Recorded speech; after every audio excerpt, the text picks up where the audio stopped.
Okay, we are back in session. I believe we maybe have a motion to change. Mayor Hoppick, I would move that we bump item 7.6 ahead of item 7.5 in the interest of getting that business taken care of. We've got someone here who would like to see that, and we may as well move him down the road as soon as possible. Second. We have a motion, a second, to move item 7.6 in front of 7.5 on the agenda. All those in favor? Aye. Opposed? That passes 4-0, and we will move to item 7.6. Mayor, do you want me to do these together or one at a time? Do 7.6A, please. Okay. First. Item 7.6, Salina Airport Authority bond issuance. 7.6A, election of a temporary chair. Okay, again, as of last week, I have, due to my business, a conflict of interest on this item, so we will need to elect a temporary chair, so I can recuse myself. Mayor, I move that we make Commissioner Trent Davis the temporary chair. Second. We have a motion and a second to elect Commissioner Trent Davis as temporary chair. All those in favor? Aye. Opposed? That passes 4-0. I will step out of the room and turn it over to Commissioner Davis. Don't go too far.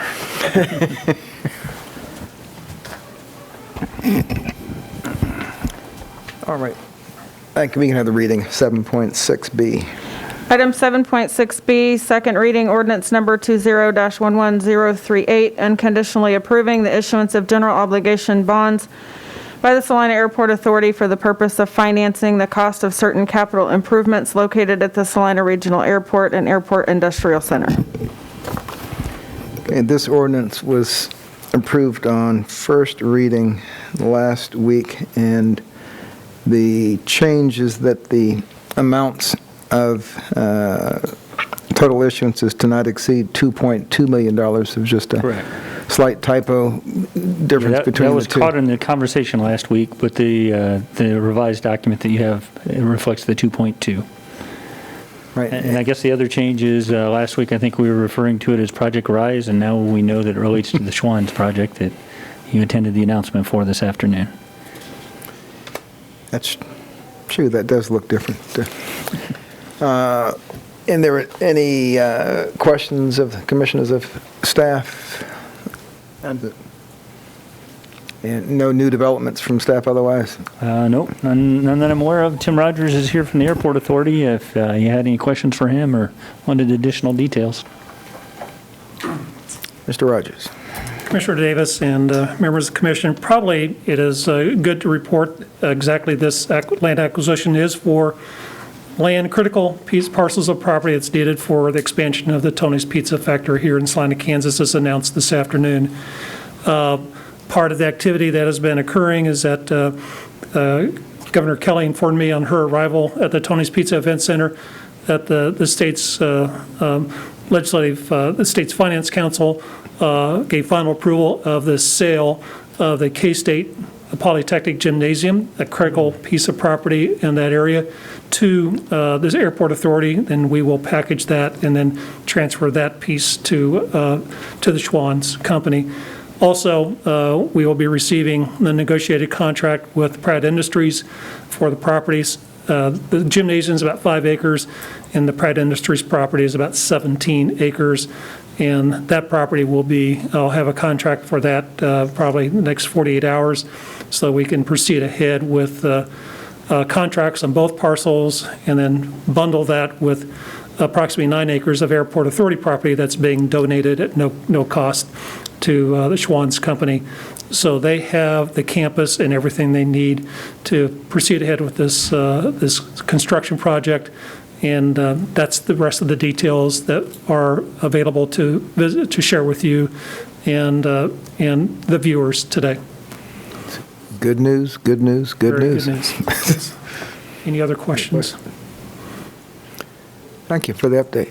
Thank you. Any comments from the public? Two of you? All right, okay.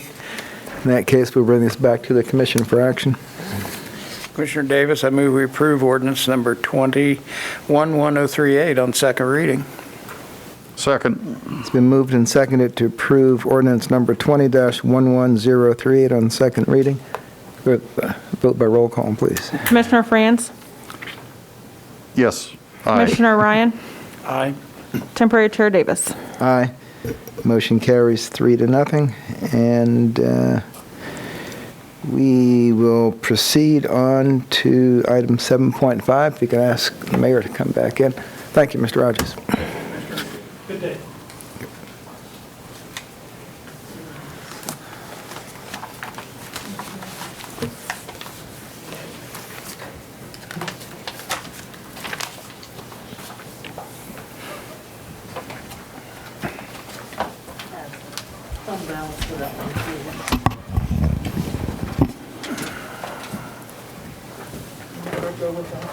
Additional paper. Okay, thank you. Do I have to do anything to get Back in. Do I have to like arm wrestle or anything to find out? Okay, Item 7.6B passed, vote 3-0. okay. Thank you, guys. Okay, with that, we will move to 7.5, June 30th, 2020 financial update. Thank you, Mr. Mayor and Commissioners. Debbie Pack, Director of Finance. As we all know, COVID hit back in mid-March, and with gathering limitations, and then March 31st with a complete shutdown. And we've been before you multiple times, and things have changed multiple times, and they continue to change. So what we're bringing you today is just the updated information that we have, asking for some additional guidance and trying to figure out how do we move forward through the end of the year with the information that we currently have. First of all, we wanted to, and I apologize, I created a summary of this, but I forgot it. We wanted to go back and say where we've been, because it's important to know, especially for those listening to this tonight, that there have been several steps in this process since COVID hit. We've had several different projections. We've had a lot of information thrown at us. And so as we've made decisions, as you've made decisions and given us guidance, there's been a lot going on that we didn't know. So we've had to make decisions based on the information that we had at the current time. Back in April, on April 6th, COVID had just hit. We felt like there was going to be some effects on the financial statements. We brought you revenue projections that we based on some Moody's information that we had at the time. And we also reviewed some projects that were underway at that time. At that time, we only had February information. And so and when we provided those projections, we came in telling you that we thought that the general fund would be in the hole $1.4 million. The original budget had that general fund to the good about $46,000. When we brought that information, we had already included some decreases in the revenue based on the information that we had from Moody's. We had identified some expenses that had already been trending a little bit lower. And we've also identified through the assistance with department heads some cuts that they could make in commodities and contractual services. So at that point, like I said, we were anticipating that the net loss to the general fund would be about $1.46 million. At that study session, we had a long discussion with you, and based on the information we didn't know, we felt like we were probably being a little bit too optimistic at that time. So at that time, you requested us to revise the projections downward.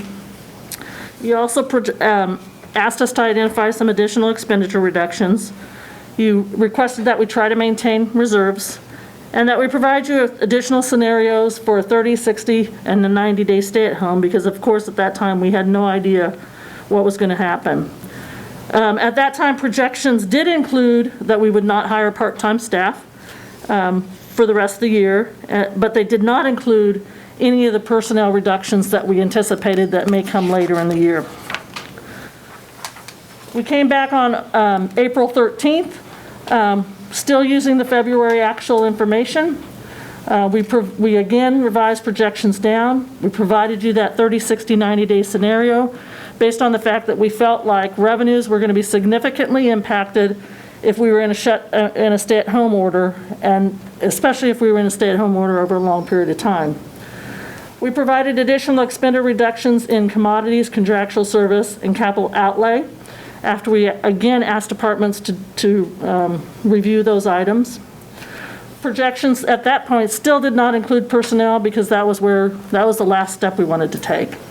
And we also provided at that meeting some options of what we could do with personnel. At that time, we brought you 3 scenarios. The net loss in each of those 3 scenarios was anywhere between a loss of 2.2 million to almost $3 million. That was the information that we had on April 13th.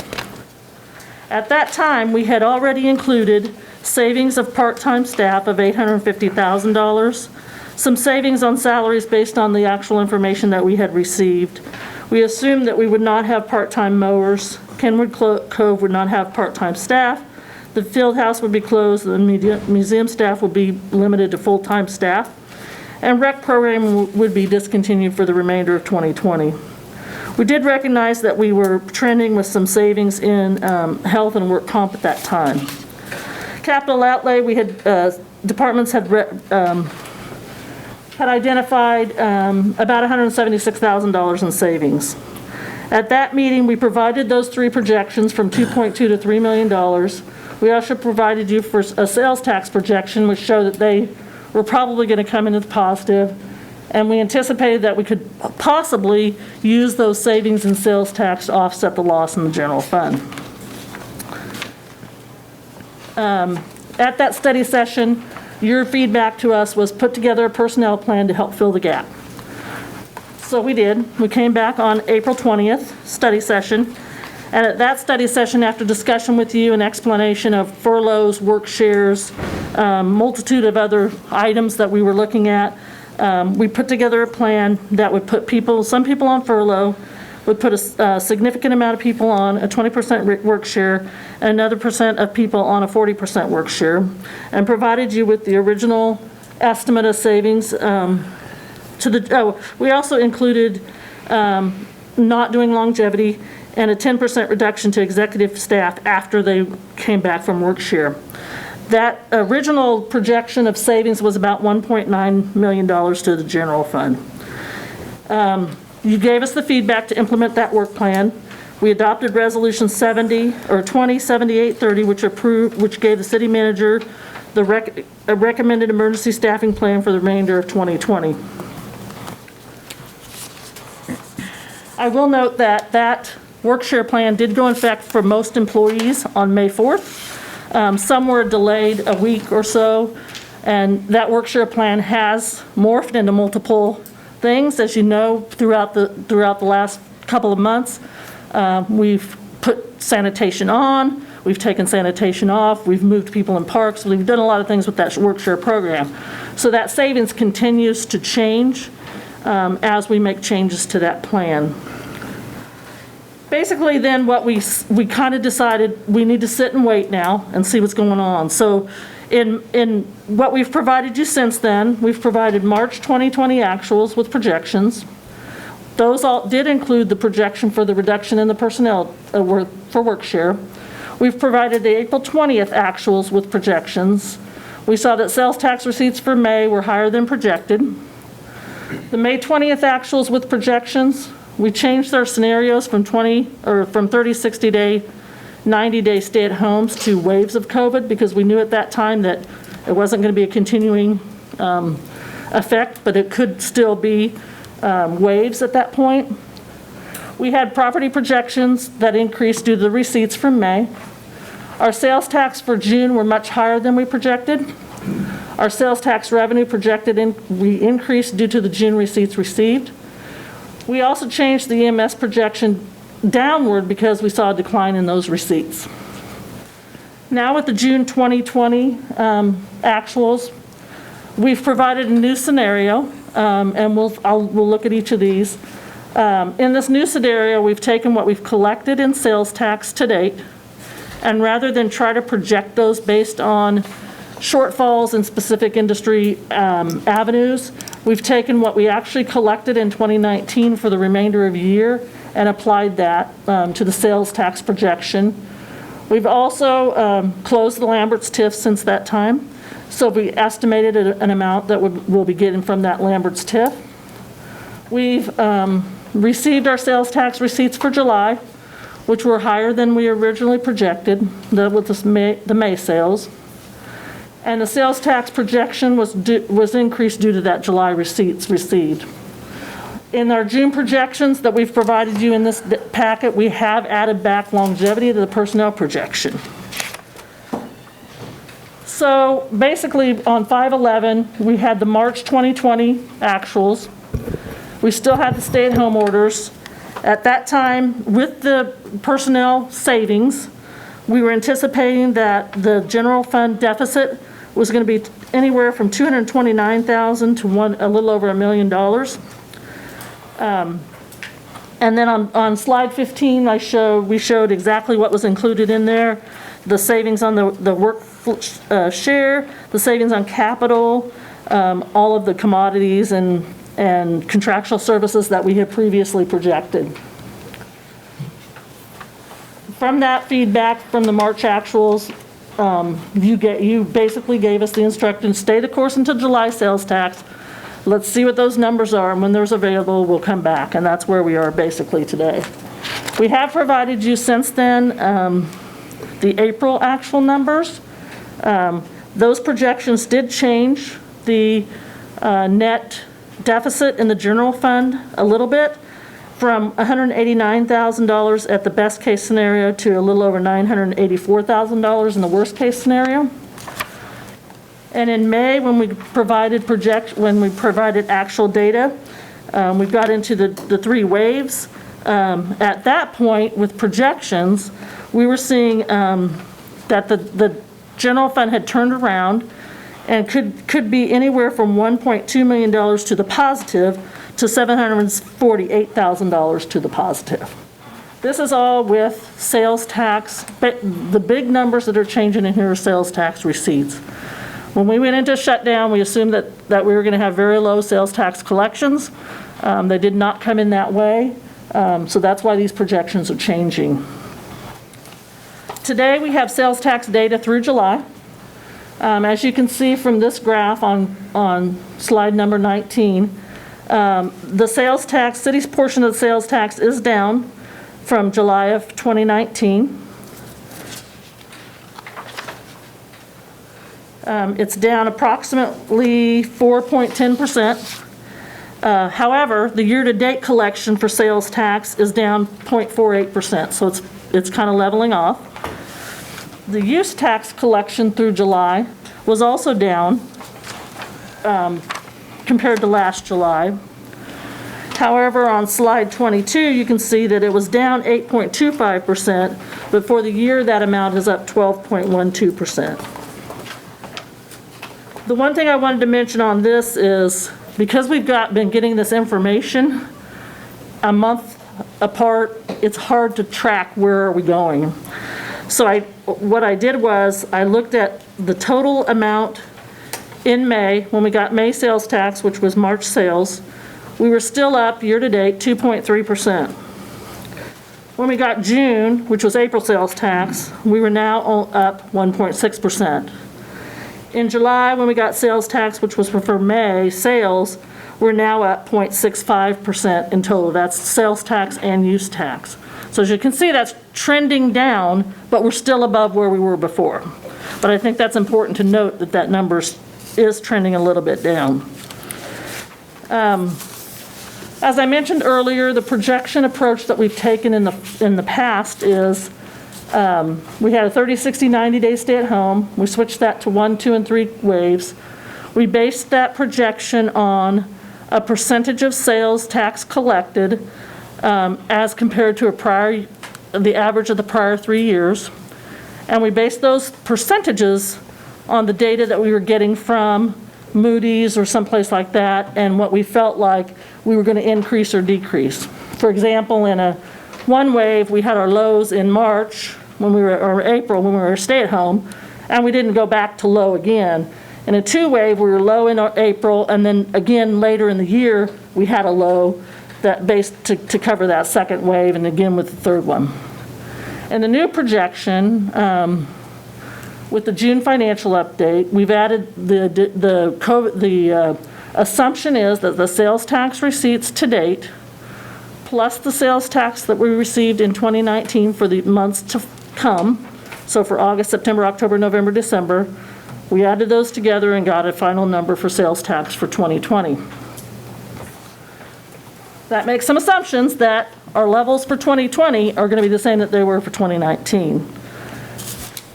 So given that fact, the projections that we're providing here are that at the end of 2020, we will collect about $13.4 million in sales and use tax using this new projection. So based on that information, and this is the page that I gave you, the insert, because I didn't have the fund balance on there. Based on that information, with the one new projection, we're projecting that the fund, general fund will have a surplus of $2.13 million, which leaves the fund balance in that projection about $9.2 million at the end of the year.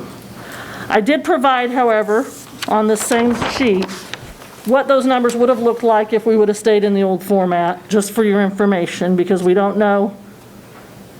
We're asking for your information, basically, what our comfort level is with those projections, so I wanted to provide that information.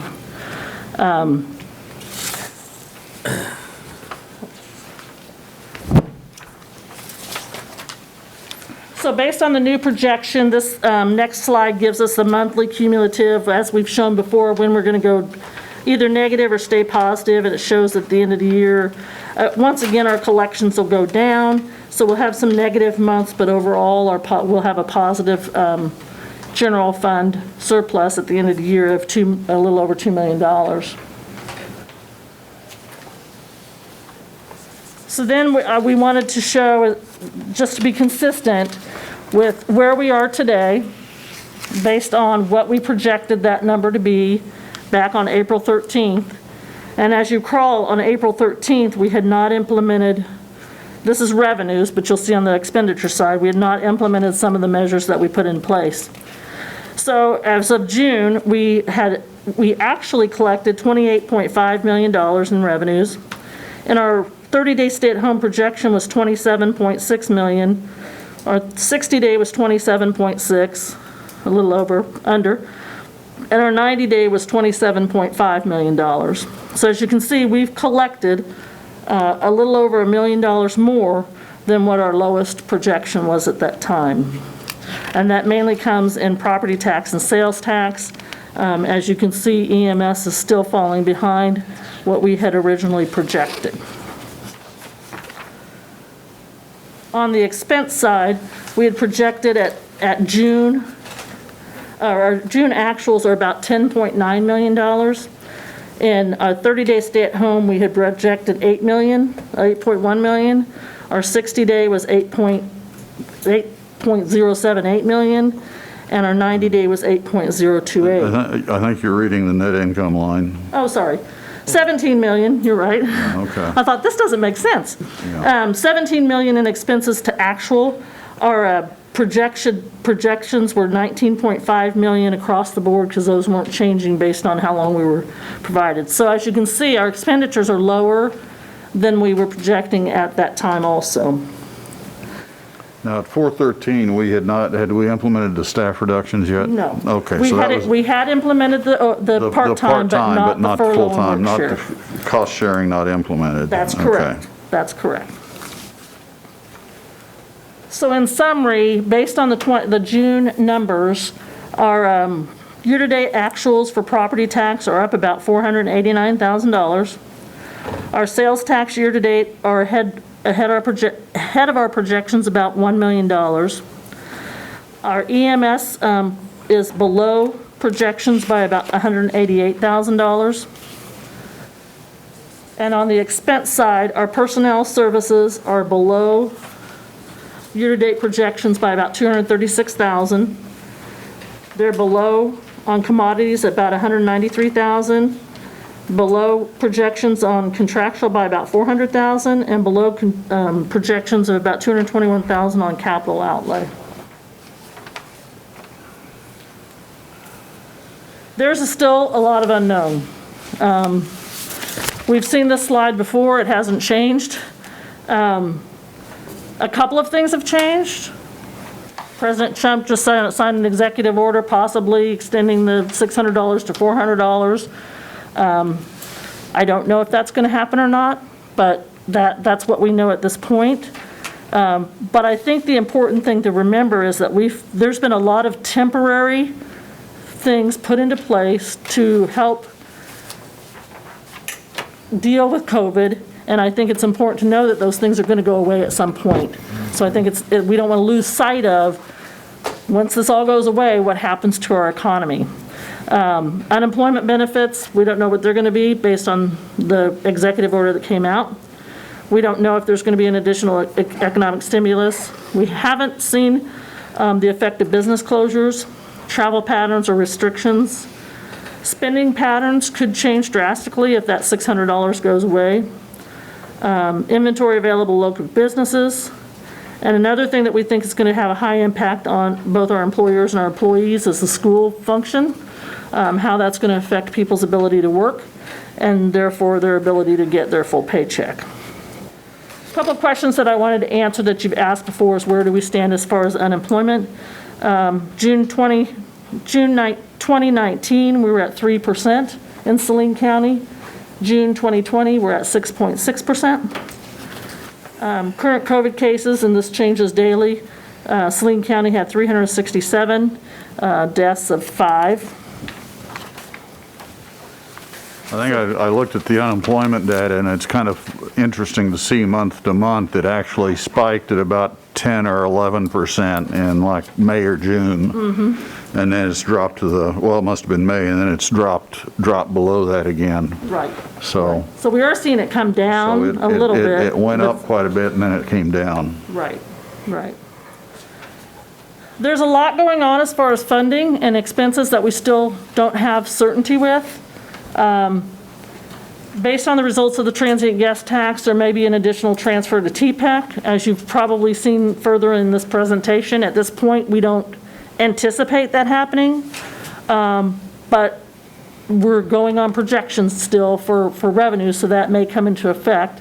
Arts and Humanities, which is supported by the general fund, based on the data that we have now and what's going on today, that transfer will still need to happen. We're not sure at what level. The golf course is pretty tight, so there may be some possible support necessary by the general fund. The OCCK agency contractual service, there's a potential savings here. I will say that this $400,000 number, I estimated that.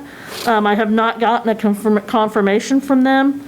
We have actually paid out to them 3/4 of what they requested.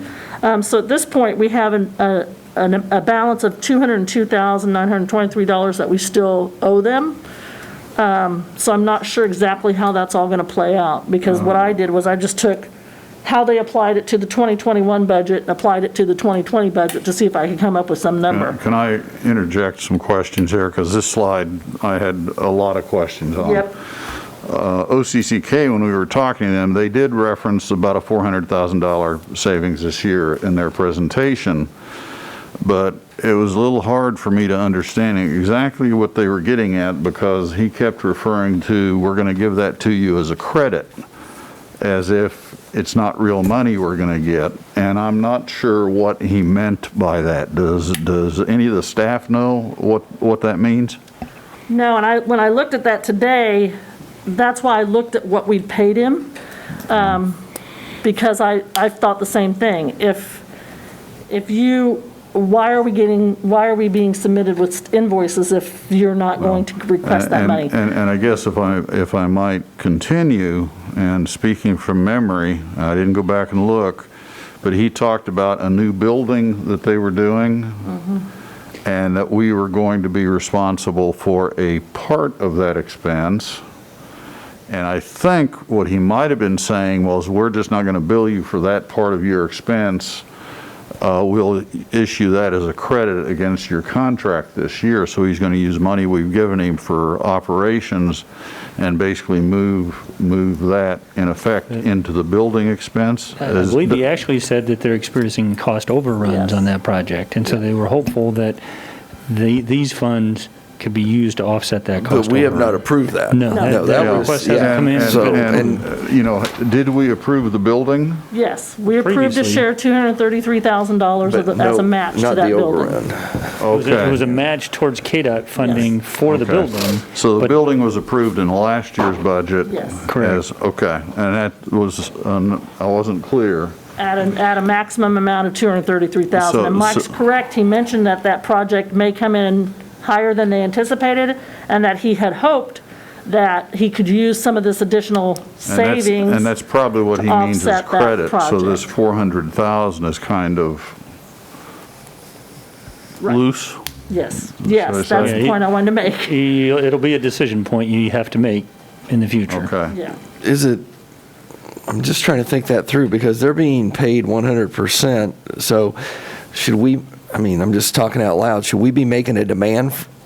That Well, that sounds harsh, but should we be requesting those funds be sent back to us? Well, I think they're being paid 100%, but not all year.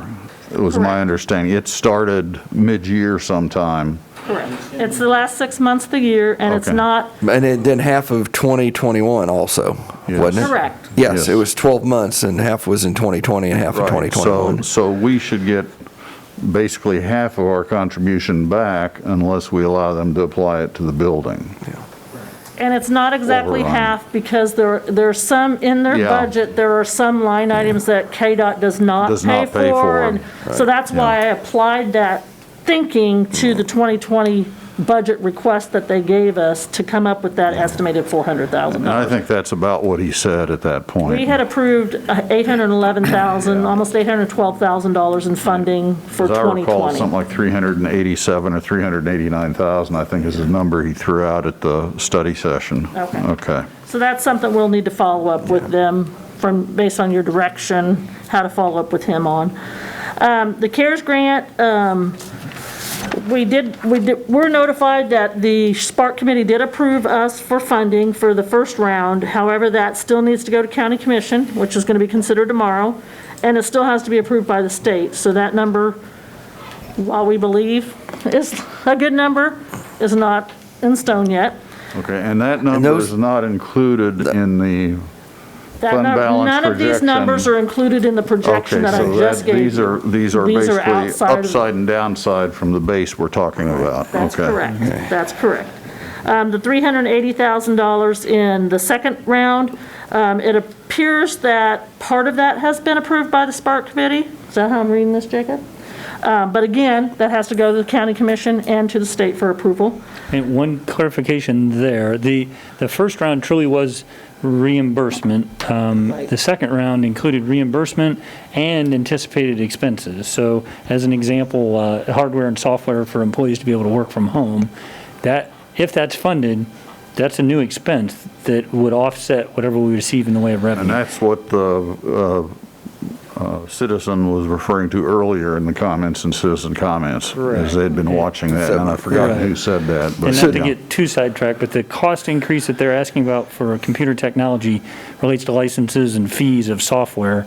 It's not what we're talking about Not- here. not But my this. point here is that second round of reimbursement, it looks like it's shaping up that it will not net positive to this conversation and this bottom line.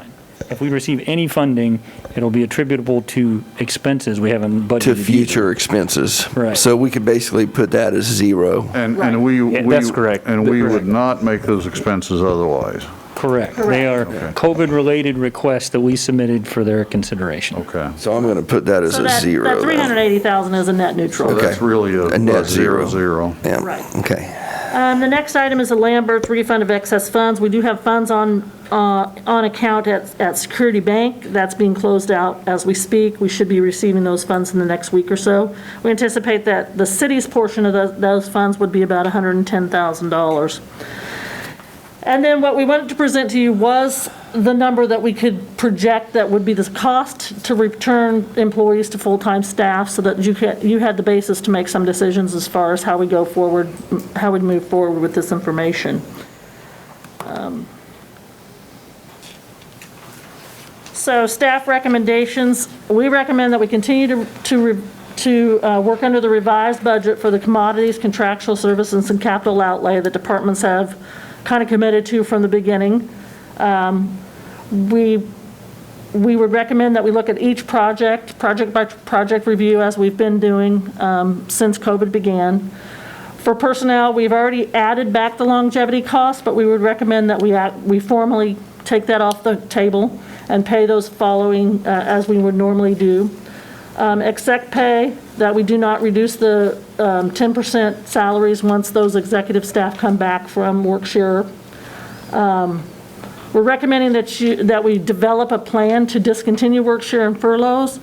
We're looking for some direction from you as far as how to develop that, when to happen. And we certainly continue to monitor monthly performance and adjust as needed, because we don't know what's going to happen. I mean, that's the thing that I have to reiterate is, just because our projections look good today, we don't know what's going to happen in August or September or November, especially if unemployment doesn't get refunded. Hearing that from President Trump, there's still a lot to that too. 25% has to come from the state. If the state doesn't say they'll do it, then they get nothing. If the state can prove they can't afford it, then they might do something. So there's still a lot out there that we just don't have a firm grasp on what those numbers are going to do. And if I can jump in somewhat in Debbie and Tara and Jacob's defense, is as we've tried to put these projections together, I hesitate to call sales tax hitting the 2019 numbers as an assumption or a projection. We're not presenting to you, and it was at my direction that we just use that number as a reference point. I'm not prepared to say that all indications are we're going to hit 2019 numbers, but for lack of any other information out there at this moment, I chose to use that as kind of a baseline for your reference, so you could get some level of comfort of where you think we've been and where you think we're going. And Ms. Pack touched on it earlier, but at this moment, we're essentially break even with year-to-date in 2019. But that's the result of the early part of 2020 exceeding 2019's performance. The remainder to get us to year-to-date falling slightly behind 2019. But having said that, our financial performance has not been nearly as dire as we projected based off of Moody's, and we projected off of what we knew at the time, primarily, in my estimation, because of stimulus, which, as Ms. Pack is saying, that continues to be a variable. But having said that, what we've tried to do is give you kind of where things might shake out, and it does look net positive, at least create some margin that it then becomes a question of what's our level of comfort for the remainder of the year. I know I'm repeating to you as the governing body, but for the listeners at home, it gets a little confusing when we talk about May, June, July numbers. All of our sales tax runs 2 months in arrears. So we knew we had a stay-at-home order in April, but we had to wait till June to see the impacts of that. We knew we were coming out of the stay-at-home order in May. We had to wait till July to see that. And I realized here we are in August, but we don't get July numbers till the end of July. So all this is still just kind of end of August. I'm sorry. End of August? Well, when we say receiving in July, it's not like July 1, Yes, it's yeah. the end of July. And so it's just coming into focus at this point. But Well, I think it bears repeating that when we started into this in February and March, all of the information we were receiving were very dire predictions. Unemployment rates of 20%. Of course, this was all pre-stimulus.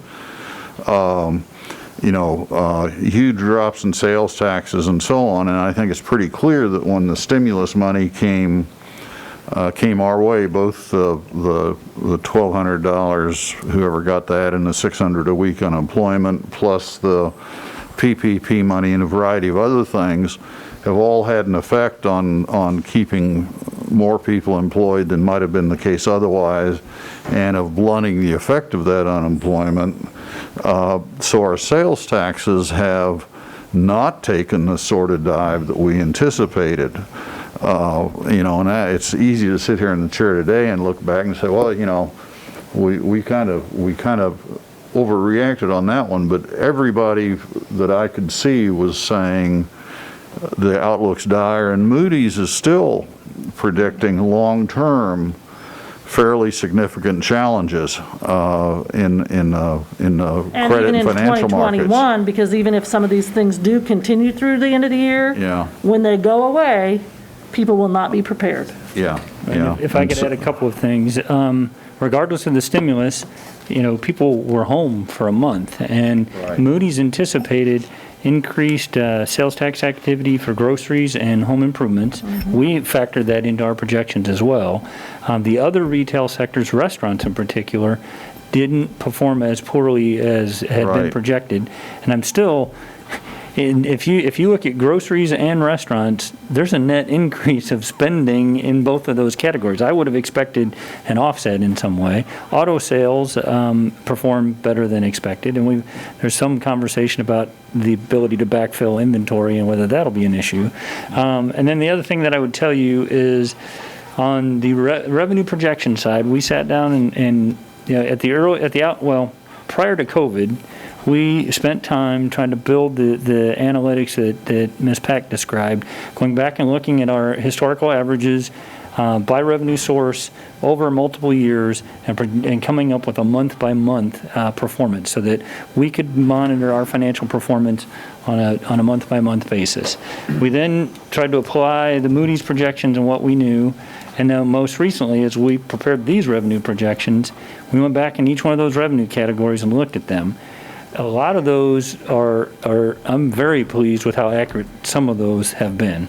Sales tax, far and away, is the one that's been the most unpredictable for all the reasons we talked about. So when we say, we're replicating 2019 numbers, not on the other revenue line items, just on the sales tax line item. To give you and that is the one that is the most unpredictable and is a very large item. If you look at the current trend, we're at the break-even point, but we're lagging month by month for the last 3 months. So that would be unless things turn around, that would be an indicator that sales tax revenue in and of itself will fall short at year end. I don't know how to hazard a guess how much, but with all the other activity and the other savings, we could still break even or net positive. From these charts, I get the impression this country spends a lot of money from October 1st to December 31st. And should we be so smug as to think that spending is going to occur this year?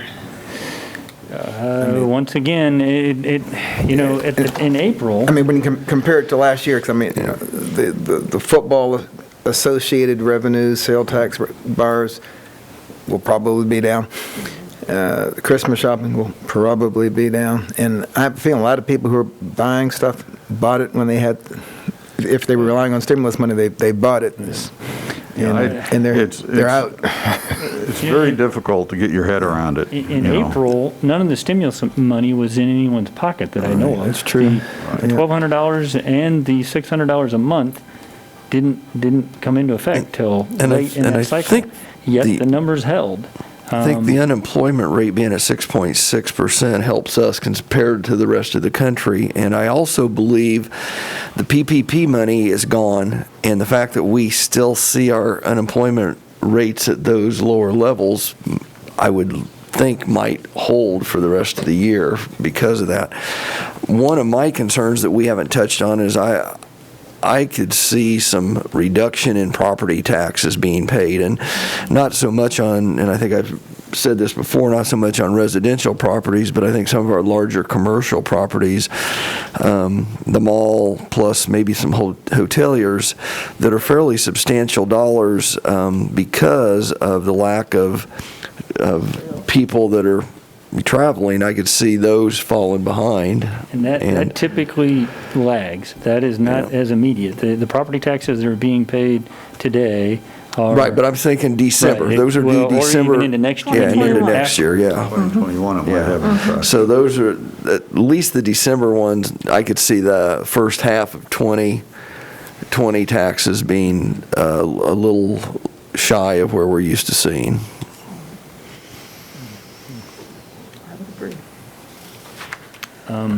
Because if as a business owner, if I have to pay payroll, purchase inventory, or pay payroll taxes, real estate taxes, that comes in third because there's a 3-year lag before they'll foreclose on past due property taxes.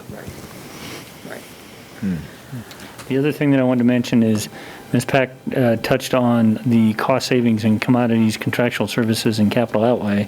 And I liken it to going on a diet. The first few days you do great. As it drags on, it's hard to maintain that resolve. I think our department heads have done a terrific job. I don't know of anything in particular that is going to throw those numbers off. But to say that we have a specified dollar savings in June or July doesn't necessarily mean that we'll be able to sustain that level of savings by year end. A question that was asked earlier by one of the citizens, and I believe you've answered that before, but they were talking about overtime. That's just a function of how our police and fire work, is that correct?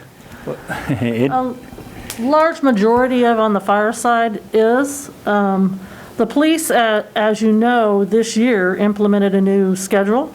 So they're actually budgeting in 2021 a significantly less overtime number than we would have before. If a police officer's on a call and it's the end of his shift, he just can't leave it. I mean, there's always something that's going on.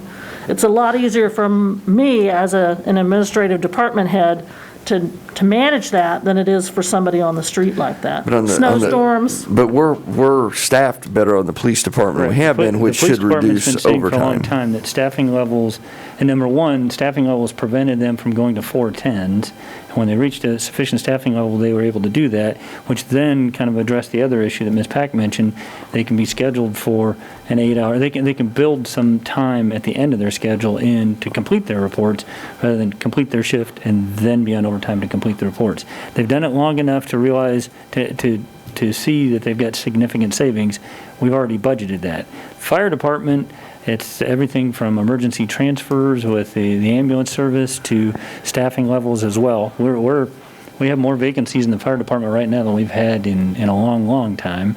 We're in the process of hiring and interviewing, but that's a little bit of a function of the schedule, a little bit of function of the transfers that we're called to make that are not completely within our control, and then also staffing levels. When we, and I maybe have asked this question before, when we have transfers that we have to make that put us on overtime hours, do we recoup that? No, it's Through- a fixed rate. So it's a fixed rate, so we're not able to charge additional fees when we're using overtime A employees. lot of those are Medicare, Medicaid, insurance provider fixed rates. I think I asked that before, and that's the answer I got, and didn't like it then either, so. You know, the study that was done not too long ago, the consultant's conclusion was that our collection rate was exceptional, but it's not 100%. So in addition to fixed rates, we don't collect on all Okay. accounts. So we'll come back to this discussion, but I think it's important that you see kind of what's happening in some of the other funds, so that, because they do have some effect on the general fund. The Arts and Humanities Fund, we are still projecting that the $645,000 transfer will need to be done. Based on that information, it looks like we'll still be okay with that transfer. I'm not sure we'll be able to reduce it because there's some unknowns in the other income items and the expenditure items on that particular fund. Sales Tax Capital Fund, we're still projecting that fund will come in to a net positive. Again, we're using the revenue projections for sales tax at the remainder of the year for the 2019 number, so that number could change. So this is one of the funds that's affected by that new projection criteria. The same with the sales tax economic development fund. And if I could, I need to touch on that one.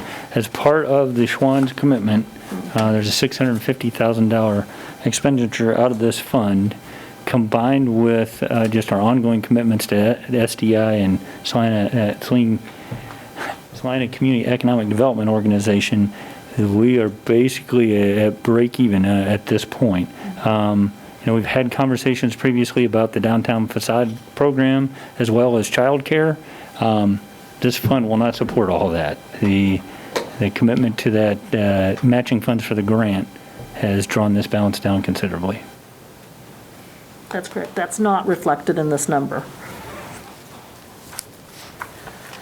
The next several pages are really they're pass-through funds, so we really don't need to spend a lot of time with those.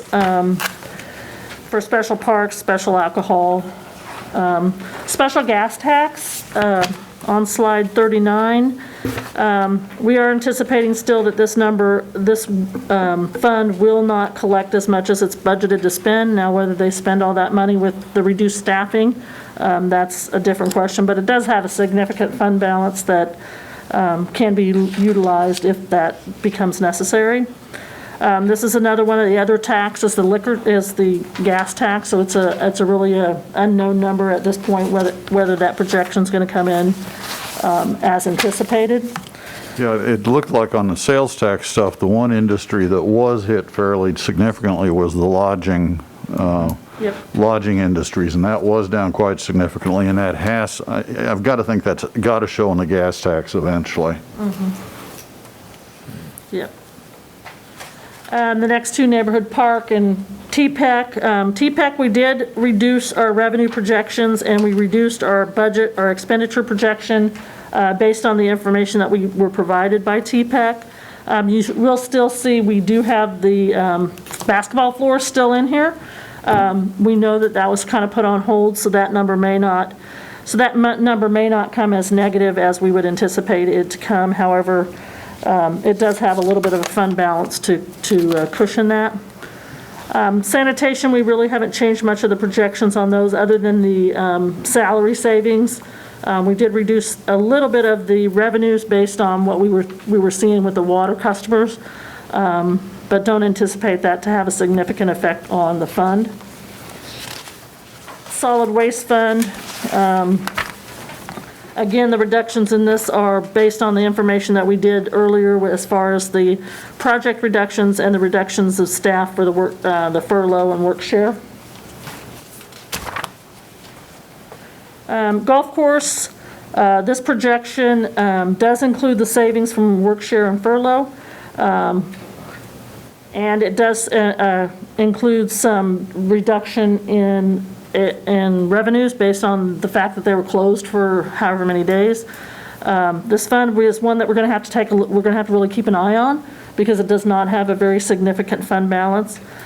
Just for clarification, if the fund performs in a negative position at the end of the year, does not require a fund transfer from the general fund as long as it has fund balance to sustain that loss.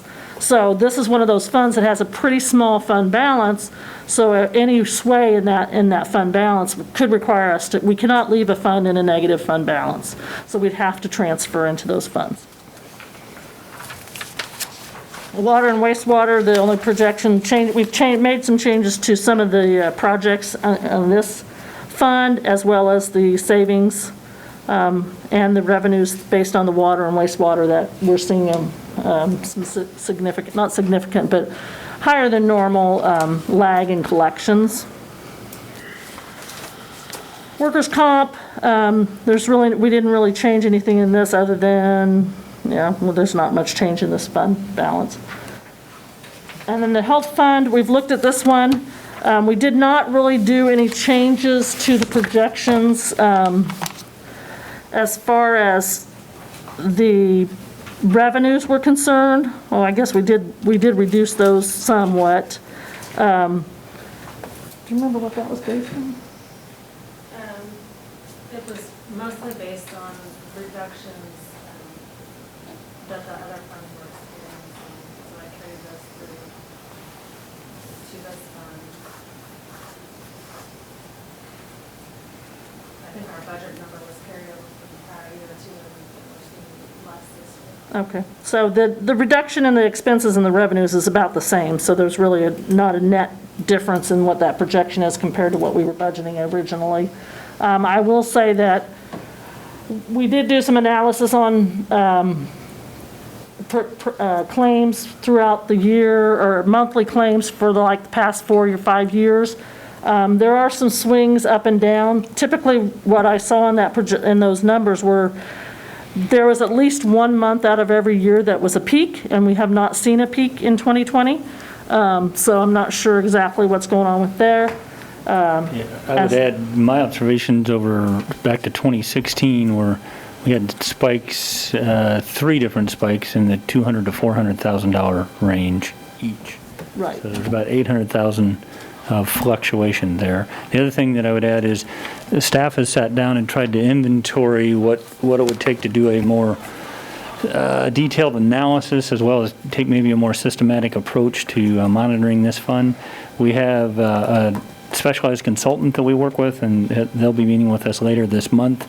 So we'll be going over all of our questions and our outline with them, and then we might have more information following that to roll out a strategy of how we might approach this in 2021. And in the central garage fund, there are some reductions that were brought forward for contractual services, and then there again, the savings that we're projecting for the work share plan through its entirety. But there again, that fund has a pretty, for it has a balance that's comfortable, but then again, we'll have to watch that one too. The bond and interest fund, we did reduce some of those, we reduced the revenues, and based on a transfer that we won't make, we had budgeted that we would transfer for the police training facility from sales tax, but we did not bond that, so that transfer will not have to be made.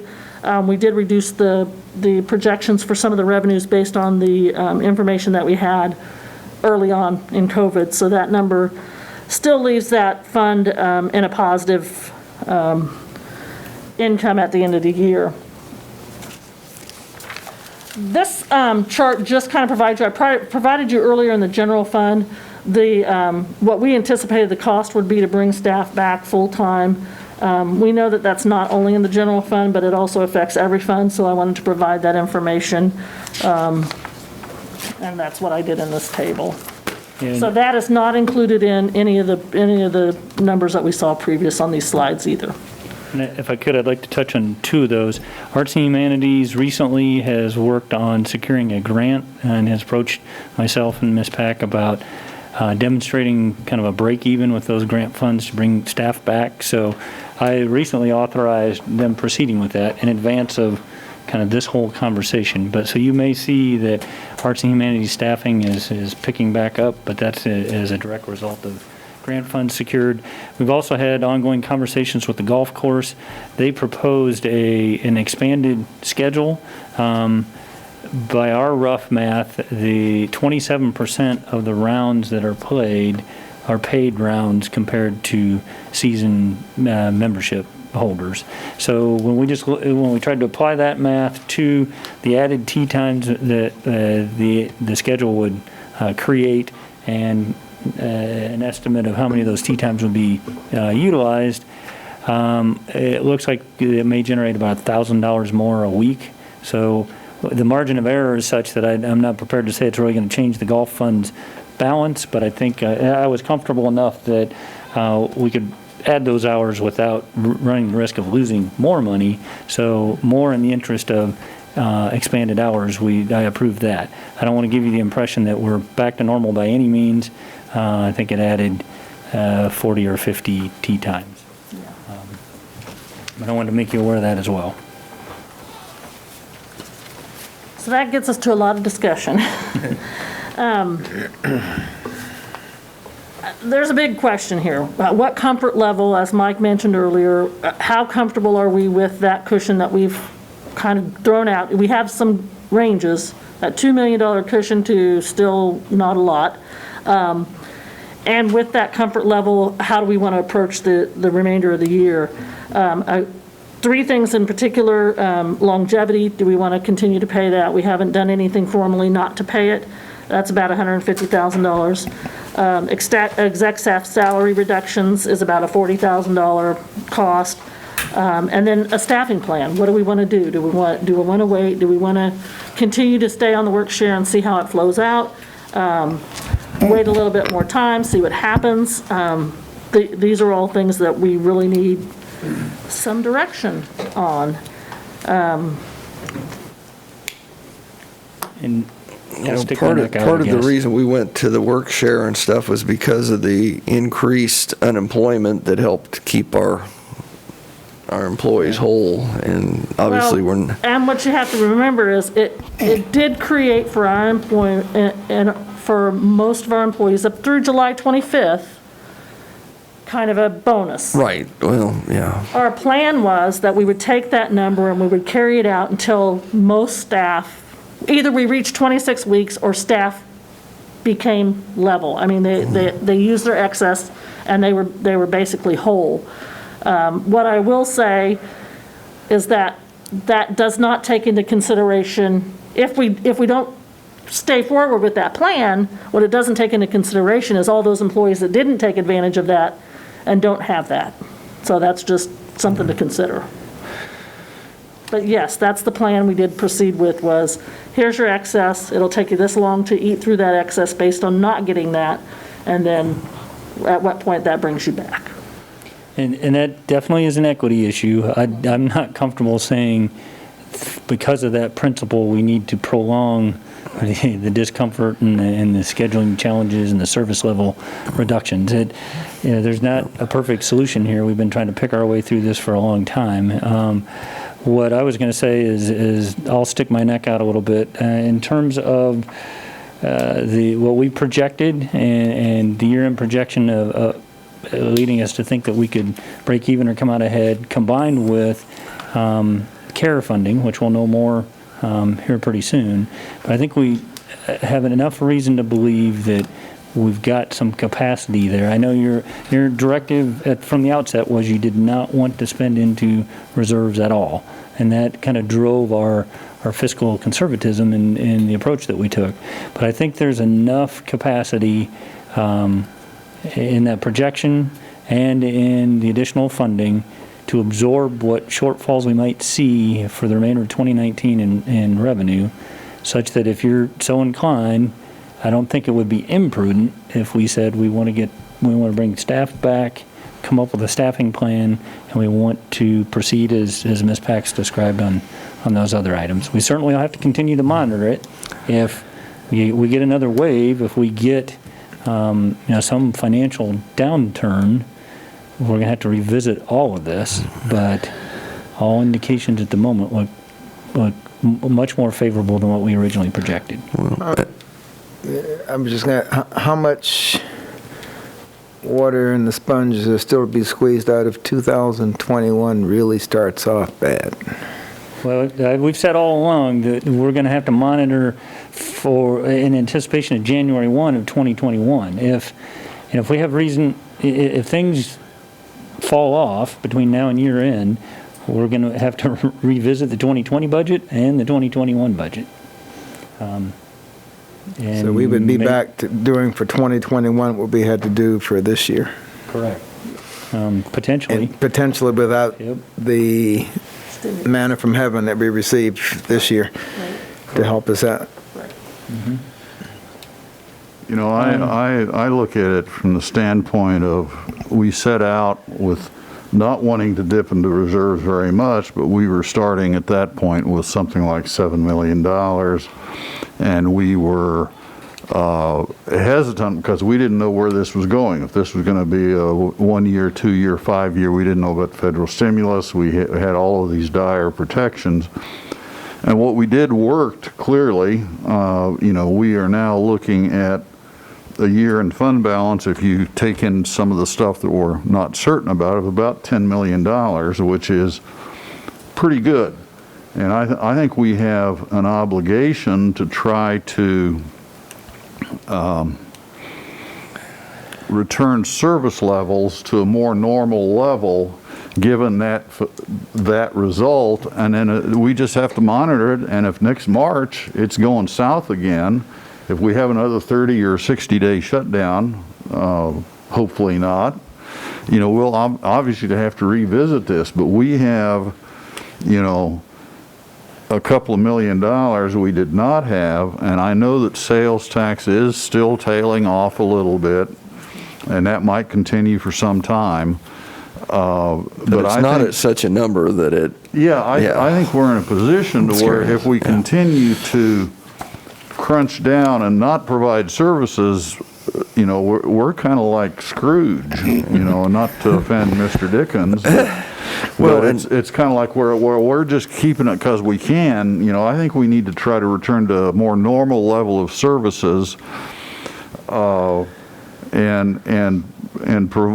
provide the things that we're supposed to provide. That it drives me nuts driving around and seeing some of the untrimmed areas we have, and I really appreciate the volunteers stepping forward, particularly with Kenwood Cove this last week. I mean, it was, but there have been others. If I could, I need to offer a clarification in that regard, because everything we're talking about, that 600,000 number that Ms. Pack reported, is bringing full-time staff back. Part of what we're so dependent on to mow and maintain is part-time staff. I understand, but that decision is now next year. We're going to have to try to do what we can with the full-time staff we bring back. I just want to set, I think we'll see an improvement, but we still won't be at full service. And to be honest, if I had known then what I know now, I might have leaned a little differently on that full-time, part-time decision. I just... I've quoted this statistic to a handful of people. The work share program impacted 50% of our employees across the organization as a whole. If you take public safety out, fire, police, and emergency services, and recognizing that there were some individual employees that were impacted in those functions as well, but we tried to preserve them. The remaining employees, 75% were affected in some way. Yeah. Then you take out the part-time seasonal employees and you focus on mowing and maintenance, and they were staffed at 18%. Yeah. I remember that discussion, Well, and I think there's several things at play here. One is, obviously we see the unmowed areas, but I think there's also, from just the business I'm in and talking to individuals, the work being done, development services and some different things, we're falling behind. And there's some people getting frustrated out there because for some reason, even though we're in a pandemic, there's a lot of stuff going on. And we have some things that are falling behind that we need to get caught up on. And second of all, I worry about the mental status of those that are trying to work, because they're getting further behind, and that's not good for them either. So I think we need to address that also, because there's a bunch of places we touch citizens, and I've heard complaints about difficulty getting water service turned on and off in a timely way because of the schedule. And that's an area that eventually touches, almost every month touches every citizen in Salina. So, people kind of take it for granted, but when it's not there, when you need it, it can affect a lot of people very quickly. And I would like to see us move towards normalcy, whatever that means anymore, as quickly as we can, and then just monitor this situation. And as we go into the new stimulus, if there is a new stimulus, or as we go into a period of time without it, just let's watch it and see, understanding we might be a couple of months behind, but I think we've got enough security at this point to be able to do that. Is the work share program something you can go back into once you come out of it? Yes, I believe so. there's a fixed amount of benefit per employee, although I'll have to double check on the 26-week timeframe. I think you can start and stop that, but we'd have to verify that. And does the work share go through the end of the year? Was that? No. The work-share plan is a 52-week plan. Okay. However, okay. unemployment is a 26-week benefit. You can only get 26 payments. I don't know in what period of time. And Natalie's probably not here to answer this, but that's my understanding. My understanding was I that think you it's 20 could right. step out of it, and if necessary, You can step back into in. it until April of next year, whenever we started, Okay. May of next year. You got 12 months from when you Yeah, As started. I long think as you that's didn't go right. over your 26 payments of And then unemployment. if it's 26 continuous weeks based on when we started, Right. it would end yet this fall. November 2nd is when we have it. That's, okay, that's maybe what I was thinking, okay. So currently, we have about 20 employees that are scheduled to come back in August, about 20 scheduled to come back in September, a small chunk in mid-October, and then the rest of them November 2nd or thereafter, depending on when they started, so. And for the most part, the sum total of all, I guess I'm getting 3 different checks? One from us, one from, I think the Two. two. Two checks. I think Okay, the two, Department of all right. Labor pays the unemployment and the federal pandemic unemployment Okay, so- compensation. Now, having said that, what little I've read about President Trump's declaration, some were speculating that because it's an executive order, is a standalone program independent of the Department of Labor, and so the process to stand that up and administer it may be as problematic or more problematic than it was rolling this federal pandemic unemployment compensation out. I say that because it may not be a seamless transition from the $600 a week to the $400 a week, which could impact us economically. So I'm going to look at staff under 7.5. What direction do you need from us? If you're comfortable with, kind of as we've described it, that we have been fiscally conservative, that we now have projections that look more favorable, and we have some stimulus proceeds with, we can bring back to you a resolution that kind of resets the work sharing and the staffing levels, and recognizing that we're going to have to continue to monitor, we'll have to be ready to adapt, and we may fall, if things get worse, we could fall short slightly by year end in terms of sales tax performance. But I think we've got enough capacity that we can try to get back to a sense of normalcy.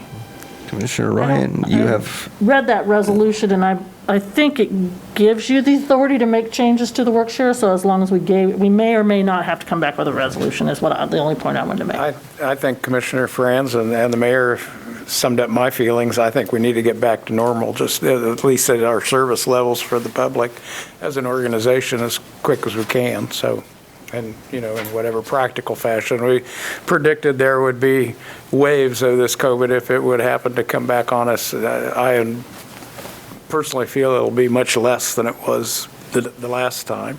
So going forward, I'm optimistic. So I think we should, with the cushion that we have, we should get our service levels so I guess back. with that, we'll ask staff to bring us back a recommendation. Be happy to do so. Okay, has this USD 305 made any unofficial projections as to how many students could be, how many parents of students will be affected if kids have to be home half the time? Not that I'm We aware did of. a Or if there's demographic of even the any city of other way, Salina. if there's any way to even guess what that might do to our workforce being able to go to work. I don't know at a school district level, we don't have exact data. We kind of had to glean from some of the information we had, and I'm working from memory a little bit, but I think out of our roughly 490 employees, we thought we had 85 employees that had school-age children at the elementary school level. And we kind of tried to break it out, thinking that not sure what middle school and how much, how that'll impact parents for middle schoolers and high schoolers.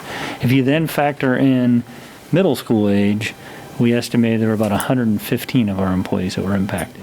So we've had some conversations about how this is going to roll out, what that means for us as an employer and our employees. I don't have a solution for that just yet. We're still trying to get a sense of the school's plan and, and I'm really talking off the cuff now, but every function's a little bit different. If you're in an office function where we can be a little bit flexible, it may very well be that staff sitting down and saying, what 2 days a week did you get for your kids? Well, I got these 2 days, and trying to sort it out at that level. Other functions, 24/7 functions, shift work, things that don't have that level of flexibility, it's not that easy. So we're still trying to size up what that future might hold and plan accordingly. Now, the one thing I would tell you is, and I've heard it from a couple different sources, holding out hope that it'll be full school without any outbreaks and no impacts on employers or employees is probably pretty naive. We're going to have to be flexible and prepared to adapt in some fashion. And this next question, it's a serious question, but it's going to sound funny. Are there any ways to calculate the economic benefit to our local economy from football? I mean, college, pro, just with the entertainment industry, basically. Right. Well, certainly with the not having a Division I college athletic program, I can't imagine what the financial impacts would be for Manhattan or Lawrence in particular. The best indicator I know of is kind of our past performance with restaurants and bars in the April, the March, I don't know how it matched up with March Madness, but the March and April timeframe. Admittedly, that may not be analogous to this March fall. March Madness would be a good example. I think it did curtail that. That's a long way of saying speculation at best based on what we've observed, in March and April, but I haven't seen anything with any specificity, unfortunately.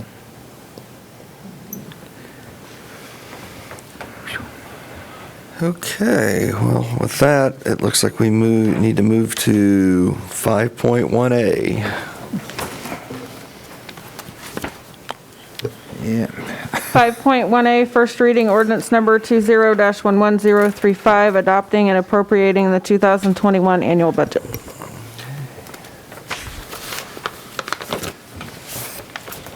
We've had the public hearing, and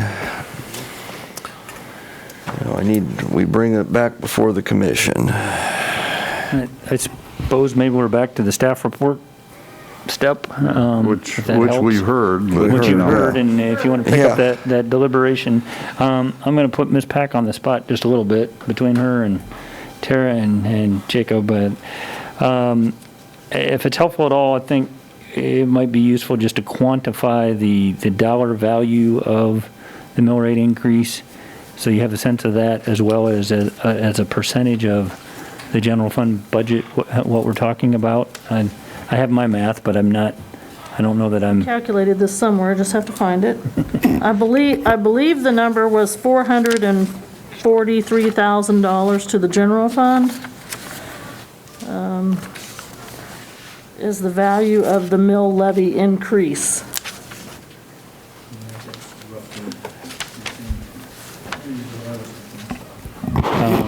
So compared to a $44 million budget, so 1%.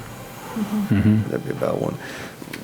And I had this calculated one time. What is, I guess, for the general public, what does that calculate into per $1,000 or $10,000 of property value? Because For a $100,000 home, which you take, it's take only the appraised value for a residential property, you multiply it by 11.5%. 11.5, okay. You take that number divided by 1,000 and multiply it by the mill levy. So for a $100,000 home, that's $353 a year. Additional. No, total. Total. Right, so what's... Additional, it's $11 and some cents, I One mill's think. $11 or Yeah. thereabouts. I guess For 100,000. that is the number I was looking For for. 100,000, yes. When individuals are, come up and we talk about the property tax that we're collecting and what it does to their taxes. On a $100,000 house, the change we're making to the mill levy will be $11 a year to them. Roughly. A little bit over, yep. So if you have a $200,000 house, it's $22,000 a year. $22. 20, what'd I say? 22,000. No wonder they're mad at you, right? Thank you, $22 a year, Well, I think it's okay. important, too, for the public to know what they're paying for. The city of Salina provides certain services, the county provides services. The city provides police protection, fire protection, street work, parks. Those are all things that property tax, and of course, the development services and the support for that. But 48% of that is public safety. So that's police and fire, EMS. There's 48% of that, $353 a year.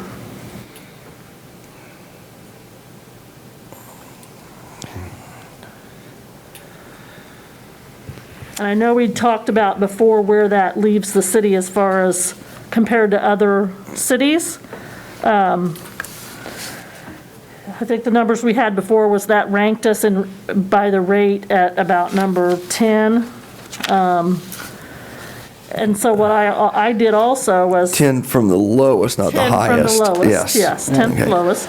Out of a peer group of 31. 31, yeah. Right, and this is populations over 12,000 people. This is some information that Commissioner Franz put together. Then I thought it was interesting that as a percentage of the total mill rate, our city mill rate is about 21%. Compared to that same group of cities, we rank 7th lowest as a percentage of the total mill rate. So I think that kind of shows that as far as our percentage of what the total mill rate is, it's pretty low compared to other cities. Well, and if you look at the combination of the mill rate and the sales tax, and you look at those in combination, we're 5th from the bottom. We're actually better ranked there than we are with the property tax alone. Right. So it's not like our tax rate is, unreasonable compared to the peer city. Right. And I guess that was, I didn't want to be too critical, but the Chamber's survey, there was a lot of information that was not given, and that would have been part of it. I think that would have been beneficial. Now, I think too, for a business, It's 25. It's 25%, so that Yes. number's a little bit different. It's Right. not as low, Right. but But still, you still have the same mill, whether Right. you're, and that 25% is for the full state of Kansas. That's not correct. so, yeah. Well, and the thing that I probably shouldn't say this, but, we hear a lot from people sometimes, why can't we be more like this city or that city? And the one that comes to mind is McPherson, but their mill levy rate is like 52 mills compared to our 29. And Well, their I'm not- sales tax is 1/4% higher. Yeah, so, I don't really want to be like McPherson when you look at it in that way, and I'm not being critical of McPherson, they have different circumstances than we do, obviously, but I think we need to be very cognizant of what the full story might be. I have, and I know it's when you look at it the way Mayor Hoppick did, $11.50 a year sounds pretty minor. In particular, to protect services. On a $100,000 house. But, I expressed my concern before. I am concerned that we can finance what we need to do by other means, and that is by shifting some of our health insurance overages back to the general fund.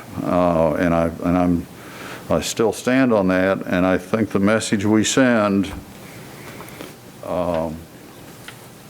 by raising the mill rate at this point is not a message I want to send. I really think that we ought to step up to the plate, and we just got a financial report where we're going to end the year with $2.5 million more than we thought when we were in a normal projection. Mike. I know that there's a lot. Might, and plus, we're going to eat into some of that by bringing We back will. staff, We will. right? There's no Yeah. doubt about that. Yeah. But it's still, I am uncomfortable with doing this. And can we follow up on your health care? And I guess I'm going to look at staff. We had a target of, was it 1.5 or 2 million? 2 It's million.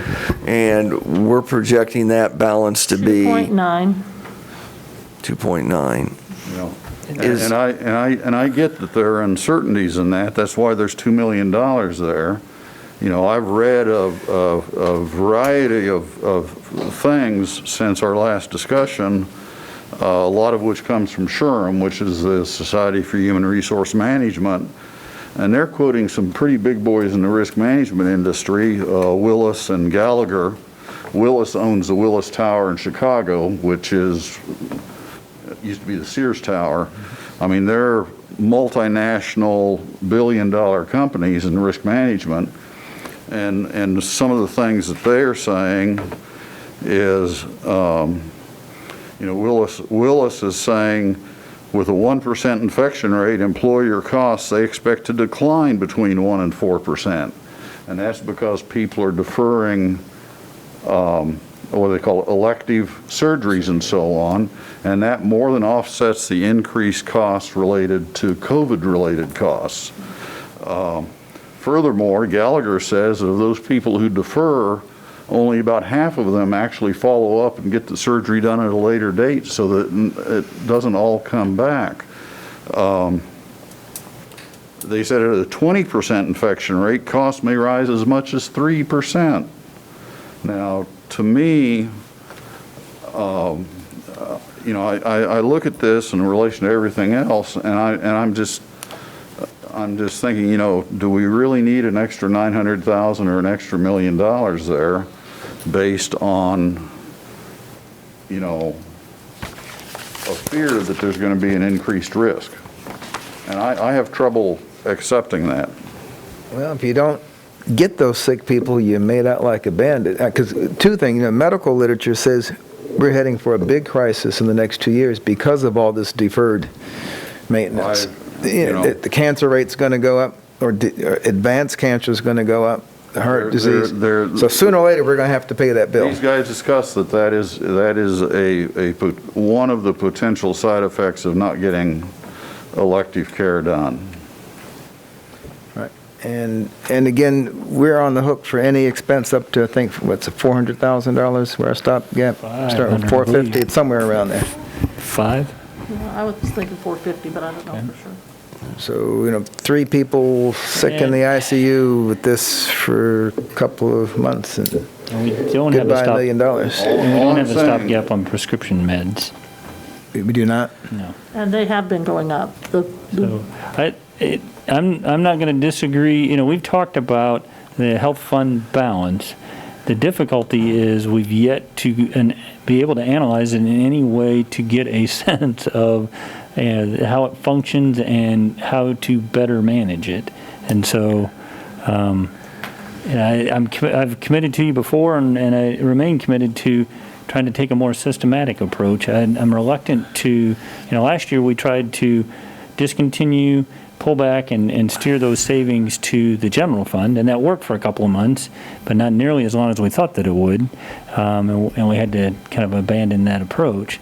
But we've once again recovered. Now, there's always been some conversation about elective surgeries and things like that cycle. Once an employee gets through their deductible, then you kind of have a back end impact. Which ours is in February, so we would see that increase in the latter part of the year or In all honesty, I'm trying to get those numbers and truly analyze them to see if those anecdotes bear out. So if we did not have the mill, I mean, obviously the health fund balance would cover the $443,000 if you dropped it down to $2.5 million. And you have the option of doing what we did earlier this year. Was it this year or last year when we suspended payment? Last year. Boy, time goes fast. And if you need to, But then by suspending it, what you have to look at is, do you suspend it just for the general fund? Do you suspend it for every fund? Do you suspend it for all those third-party people that are also paying into the fund? there's a lot of conversation, I think, to be Well, had. and The that's- general fund is the backstop, though. But you can't do a transfer directly from that to, No, that's kind of That's- the problematic yeah. part of it, is rather than vacillate like that, my preference would be to try to come up with a plan to manage that fund balance more proactively. But we've yet to do that. And Well, in a city where we weekly have people coming to us asking us for more and more and more, this looks to me like barely a cost of living kind of an increase in our budget and our overall perspective. I'm completely comfortable with the way it's been proposed, and it is just a cap. We can No, once we revise set it with downward. this budget, that's what it'll be levied at. That's what it'll be. Yeah. Because once we send it to the county, they will take the dollar amount that we're requesting and they'll apply it to the but the mill could, values. well, because do we know? It'll the- fluctuate a little adjust bit it. because the value may change a little bit. The value's been set, but that Well, could the be, value yeah. has been estimated, but the final Estimated. values aren't determined Right. Till until October. end of October or something like that, and so the But mill it can't go levy, higher than this, it could go a the tiny dollar bit amount lower. of taxes down. levy will stay the same, but the mill The mill levy levy rate will may fluctuate. actually be a little different than we think it will be at this Right. point, because the values will still Only fluctuate. lower, a not little higher, bit. correct? No, it could go Well, it either could go way. higher depending on Can't if go those higher? I values thought that come was at down. max. Whatever it Okay. takes to accomplish the stated dollar revenue amount that we- generation that we've identified. well, I just think that if you're going to increase service, which seems to be the popular request, I'd like to leave a little cushion. Now, I say that as somebody who could afford an extra $33 a year but I guess the, Increased services, I want to know what they are. well, just getting us back up, well, not just full staff, but obviously somewhere along the line, I think we'll need to pull some part-time staff. I mean, I don't think our full-time staff's going to be able to do all the, Right, next year, we're we're talking budgeting to have 2021 at them. this point. Yeah. So, Yeah. yeah, it would get us back to full part-time staffing, and it would fund cost of living and a merit for employees. and we have parks and recs. I mean, there's a lot of things that we'll need to bring back on board.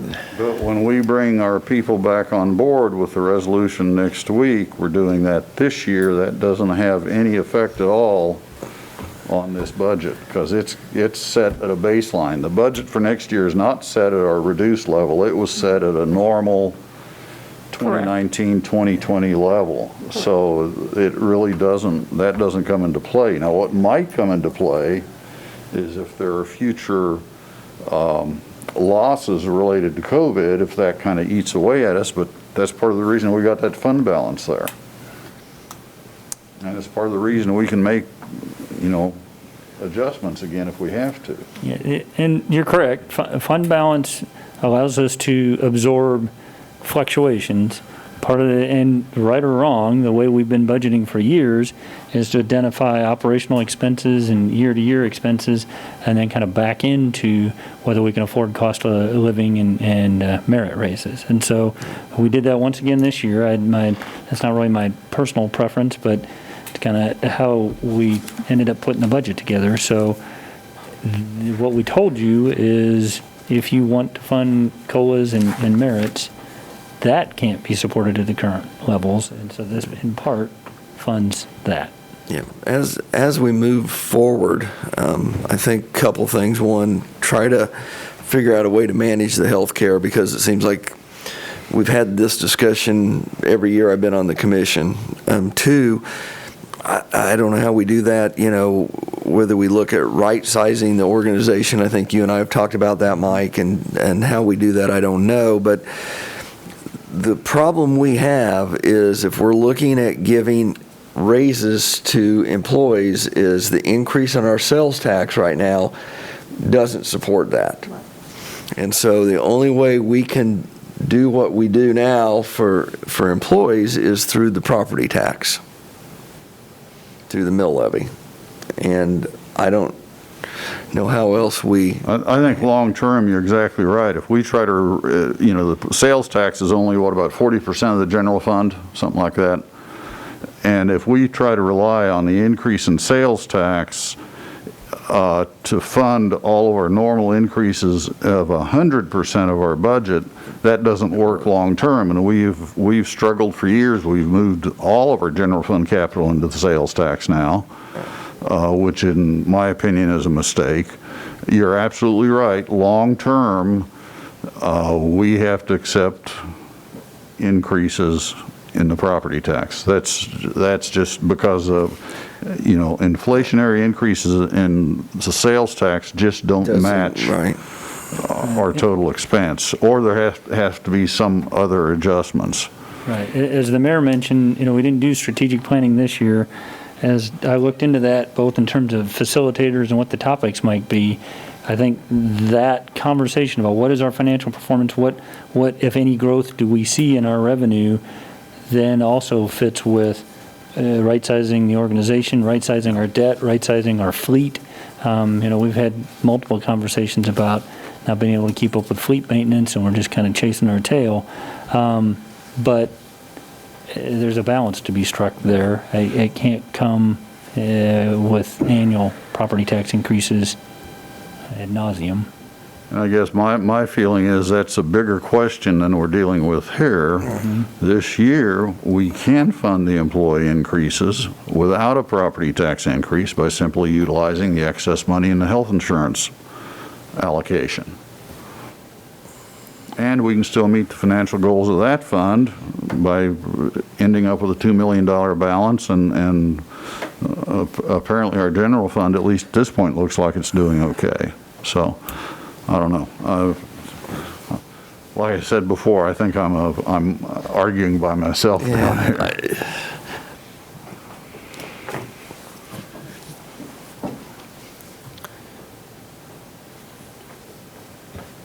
I just get very conservative with other people's money.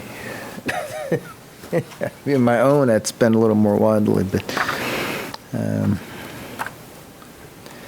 or we can take a week to think about it.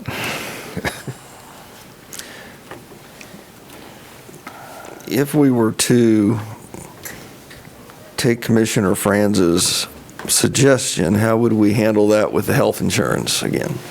And it could be more broad than that. I mean, if you said you want to fund COLA and merits, you don't want to do a property tax increase, then my takeaway, that could be a number of things. That could be spending down the general fund reserve. It could be the health fund. It could be, other budget adjustments. We could.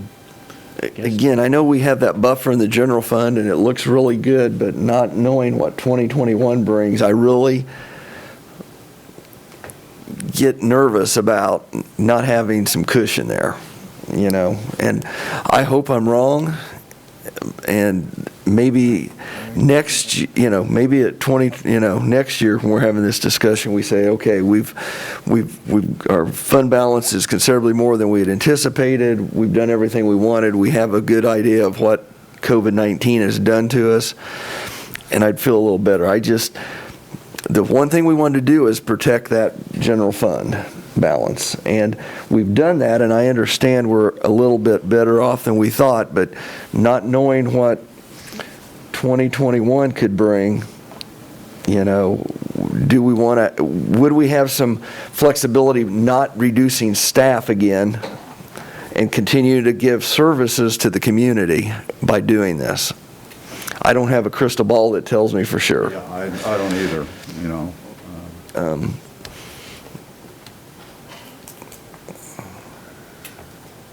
I guess there's no public here to tell me, so I guess I just don't Take a think motion. we're I'd done with the take- coronavirus yet. Yeah, I guess I would take a motion from a commissioner and see where we land. Mayor, I move we pass on first reading. Ordinance number 211035. The ordinance will be considered for final passage at the regular commission meeting on August 17th, along with other legislative actions related to the budget option. Second. We have a motion and a second to pass on first reading ordinance number 20-11035.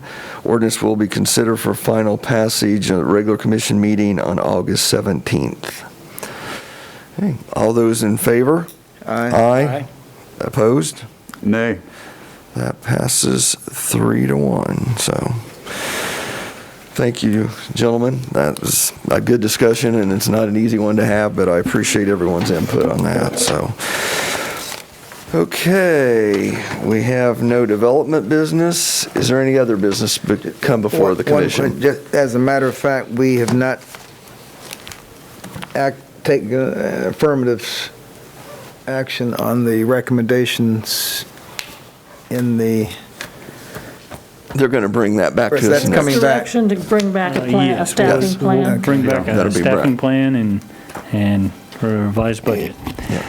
I guess I did have one thing. With your permission, we will bring back the resolution of advisability next week and strike Project Rise and insert Schwann's, just to ratify. Now that we know who we're talking about. Correct. Okay. You know, with regard to that project, I think the only thing that Mayor Hoppe forgot was the level of investment in the project. And, you know, $600 million takes a while for me to get my head around. You know, that is, I assumed that everyone was waiting for the CEO to have the privilege of saying that number out loud, so I said, okay. but it, you know, that is, you know, we thought the downtown project was big with all the public and private investment there, and that was just a little over 100 million, as I recall. This is 6 times that size. And which ones? Just to clarify, I mean, we talked about this last Thursday, I guess it was, but the newspaper article didn't go into that much detail. But to say that we're issuing $600 million worth of debt, that's not city That's debt not- that counts it's- towards our yeah. debt limit. It's not a bond payment that we're making. We are selling that debt to the company, and that they are making a payment back to themselves, essentially, all for the purpose of the economic benefits of the industrial Right. revenue bonds. It's not city debt in a Correct. traditional sense, and we won't pay it back, and the company will, I'm sure. But Yeah, just so the public knows that. Yeah, it is a different concept. there Yeah. is a lot of confusion out there about that. Yeah, so. Okay, with that, I would accept a motion to adjourn. Move we adjourn. I'll move second. Motion and a second to adjourn. All in favor? Aye. Aye. Opposed? See everyone Thursday. I shouldn't groan on it.